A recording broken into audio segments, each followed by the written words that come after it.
మానవాళి హృదయములో దైవ ప్రేమ నిండిన ప్రభుహిత సంవత్సరం. విశ్వాసము మూలమున నీతిమంతులమైన మహోజ్వల ఆవిష్కరణం. ఉత్థాన క్రీస్తు మహిమలో స్థిరమైన నిరీక్షణ యాత్రికులం.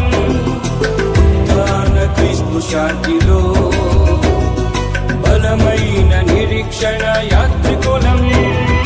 దేవునితో సఖ్యత పొంది నిత్య జీవములో రక్షణ పొందెదము. దేవునితో సఖ్యత పొంది క్రీస్తు వెలుగులో పయనించెదము. క్రీస్తు వెలుగులో పయనించెదము. జూబిలీ జూబిలీ జూబిలీ నిరీక్షణ